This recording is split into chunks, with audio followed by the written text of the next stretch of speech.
বিরতির পর স্বাগত। অগ্নিনির্বাপক দফতরের এক সপ্তাহ ব্যাপী নানা কর্মসূচি চলছে, কারণ অগ্নিনির্বাপক সপ্তাহ পালন করা হচ্ছে গোটা রাত জুড়ে। ধর্মনগরেও তার ব্যতিক্রম নয়, ধর্মনগরেও বিভিন্ন কর্মসূচি পালন করা হচ্ছে সমগ্র রাজ্যের সাথে। ধর্মনগরে 14 এপ্রিল থেকে শুরু হয়েছে অগ্নিনির্বাপক সপ্তাহ, চলবে 20 এপ্রিল পর্যন্ত। এ উপলক্ষে ধর্মনগরে অগ্নিনির্বাপক দফতরের উদ্যোগে বিভিন্ন কর্মসূচি হাতে নেওয়া হয়েছে। 14 এপ্রিল সকালে অগ্নিনির্বাপক দফতরের সামনে শহীদ বেদিতে মাল্যদান করা হয়। আজ 16 এপ্রিল আজ ধর্মনগরের বীর বিক্রম ইনস্টিটিউটের ময়দানে প্রাকৃতিক দুর্যোগ মোকাবেলা মহড়া প্রদর্শন করা হয়। তাছাড়া আগামীকাল থাকছে বাইক র্যালি, জানালেন দমকল দফতরের আধিকারিক ধমনজিৎ দেববর্মা। 14 এপ্রিল থেকে 20 এপ্রিল পর্যন্ত চলা এই অগ্নিনির্বাপক সপ্তাহ সম্পর্কে দমকল দফতরের আধিকারিক ধমনজিৎ দেববর্মা এক সাক্ষাৎকারে কি বলছেন শোনাচ্ছি। আমাদের 14 এপ্রিল আমরা প্রতি বছর 14 এপ্রিল ডে আমরা পালন করি। এটা এক সপ্তাহ ব্যাপী আমরা পালন করব। আর এরপর বিভিন্ন কর্মসূচি কালকে আমরা লিফলেট ডিসবার করছি, বিলি করছি আমাদের ধর্মনগর টাউন এরিয়াতে। আর আজকে আমরা ছোটোখাটো একটা মকবিল করছি। হ্যাঁ, তারপরে আজকে বিকালে আবার আমরা এখানে ওই টাগ অফ ওয়ার দড়ি টানাটানি একটা কম্পিটিশন হইব। আর আগামীকালকে বাইক র্যালি আছে।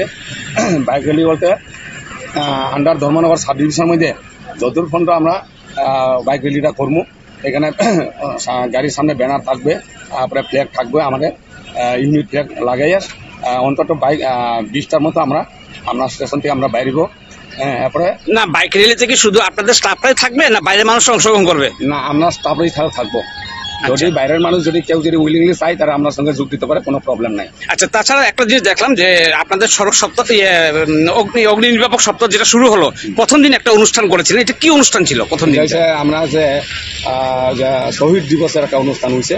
এটা আমাদের বোম্বে ডকে যে 1944 সনে, হ্যাঁ, 12 এপ্রিল একটা জাহাজ বিস্ফোরক হয়েছে।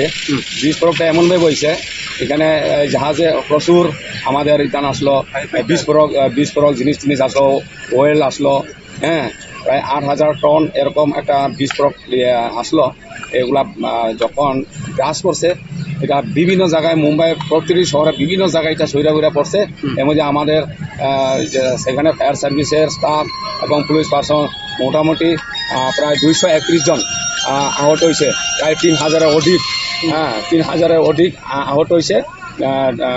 231 জন মারা গেছে স্টাফ।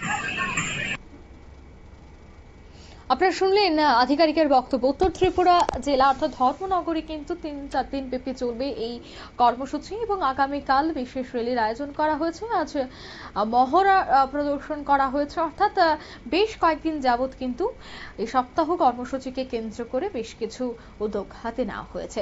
এই মুহূর্তের সংবাদ এ পর্যন্তই। আমাদের পরবর্তী নিউজ এবং আপডেট দেখার জন্য অবশ্যই চোখ রাখবেন শুধুমাত্র নিউজ ভ্যানগার্ডের পর্দায়। খবরের ভাষায় মানুষের প্রতিবাদ, মানুষের ভাষায় নিউজ ভ্যানগার্ড। ধন্যবাদ।